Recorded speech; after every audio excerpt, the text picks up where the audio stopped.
If you want to be beach body ready, this is for you.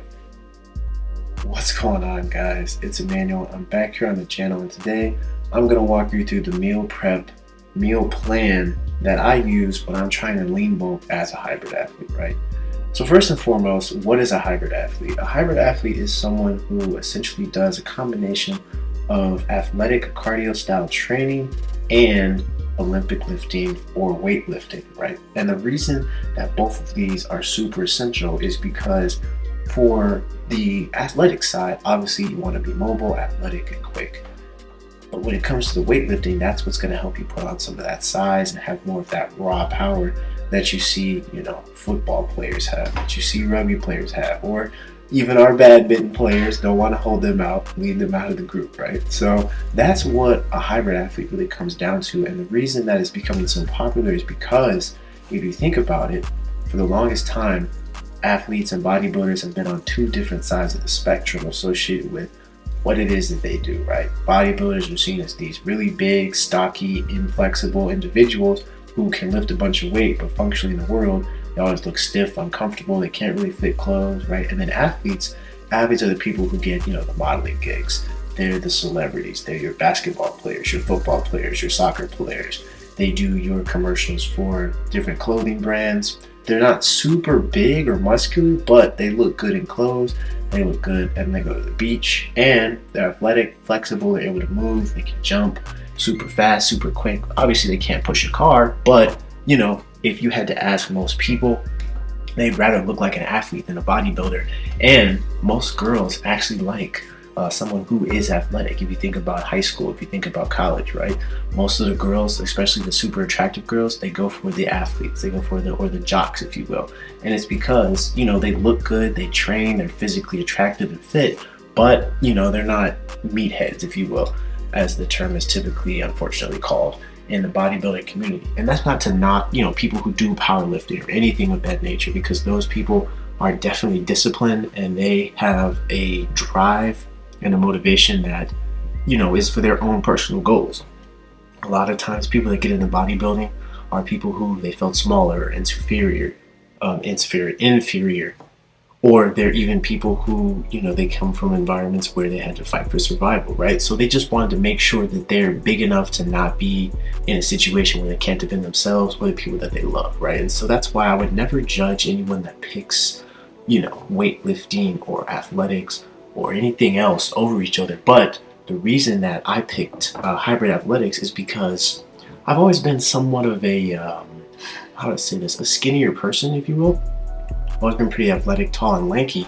And so I was someone who, I never looked fat or I never looked not somewhat muscular, just being an athlete and always doing push-ups, stuff like that, body weight. But I never really looked like I was at the gym or I worked out. I just kind of looked like that tall, lanky kid that, climbed trees, ran around, and more or less, when I put on dress shirts and glasses, I look like your typical nerd, right? Just a tall, lanky nerd. And, that for me was a big area of insecurity, and so I wanted to change that. So that's when I got into the gym, started lifting weights. And then for basketball, because I was tall, they had me as a center, they had me as a power forward, so I'm playing against other taller players. And in basketball, when you're 4 or 5, like a power forward or center, you're usually playing against guys that are bigger, because you really need to bump around on the block, because that's where the big bodies hang out, right? Big body bends. So I needed to put on size if I was going to play those positions, especially as I moved up from, junior varsity, and then eventually to college.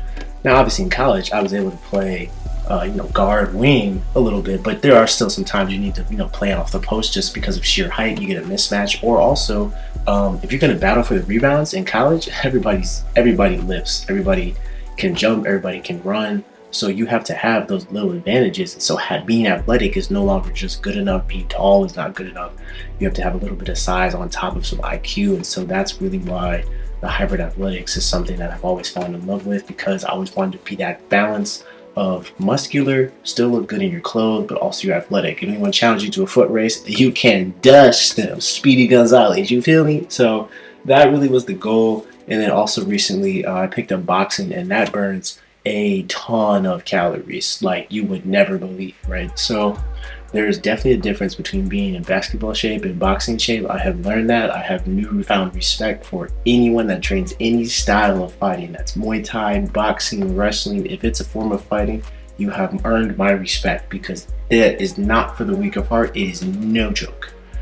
But in the midst of it burning a whole bunch of different calories, you got to put all those calories and nutrients back, right? So I'm making sure that I'm taking my vitamins, drinking water, electrolytes, and you can see with this meal prep even, making sure that I'm having, the right amount of calories, the right combination of calories associated with proteins, carbs, healthy fats, right? So you can see I have potatoes, rice, and you'll actually see in the next clip, I'll start marinating I think it's chicken thighs, or maybe it's chicken breast, I don't remember. But it's whichever version of the chicken has the least amount of fat, because that's my protein source. In the morning, I have eggs and I do bagel. I don't do whole bread because sometimes that's just a lot of carb and breaks down the sugars. But the bagels have a lot more protein in them. Cream cheese. I will even do like a chicken Alfredo with pasta sometimes to get again those extra carbs that are a little faster burning, will turn more to sugar, but I usually have that right after cardio session. So if I go for a mile run, or if I'm doing a boxing session, or I get done playing open gym, that's usually when I'll have that pasta, right? Or I'll have rice, potatoes, and chicken. So again, these complex carbohydrates are just the ones that will burn as good fuel for your body, associated with everything that you're demanding of your body, because I usually train 6 days a week. So I take off Sundays just because, as a Christian, honor the Sabbath, and also your body just needs a break.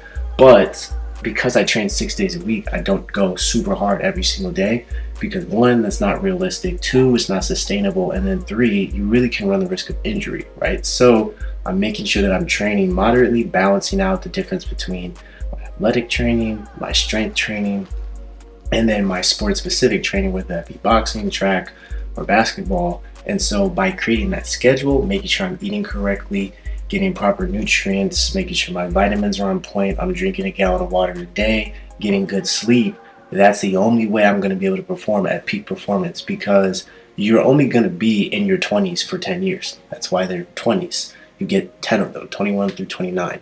So I need to make sure that I'm maximizing this time that I have, so that way when I'm in my 30s, my 40s, my 50s, my 60s, I could still be,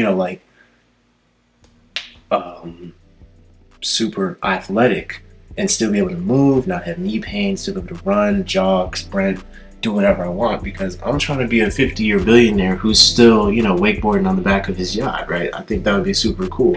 But you can only do that if you create the foundation now. So that's why I'm making sure I'm doing all this stuff now, building the most muscle, because as you get older, building muscle is harder. That's just the reality of life. As these bodies decay, it's harder. So if you have more muscle to work with, then you have less struggles associated with fighting atrophy, fighting muscle fatigue, muscle degeneration, etc., right? So you can see here, I'm actually trying to unstick these pieces of chicken, because if you'll notice in the last clip, I was rinsing them with water, because I always fail to remember to thaw the chicken out 2 days in advance. So because I do that, usually it sticks together, and I end up trying to season it more or less frozen. And so you can see I'm covering this with olive oil, and I'm taking the spice medley. I'm gonna basically just lightly and evenly distribute that across the chicken, and then we got to get our hands dirty, ladies and gentlemen. So I'm gonna mix this around and make sure that those spices are evenly coated, covered up, and put it in the fridge, so that way as it continues to thaw and the water from the frozen ice on the chicken, ice already frozen. Anyway, the ice, as it melts and mixes with the spices, will create its own marinade that will basically the chicken will sit in that overnight. And then when I do decide to cook it, I think in this case I was cooking it the very next day, you'll actually notice it's all good to go.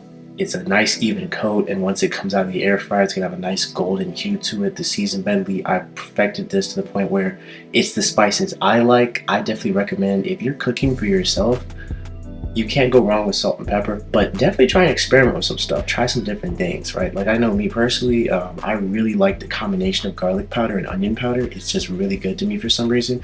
Turmeric is really great for anti-inflammatory or inflammation, I guess.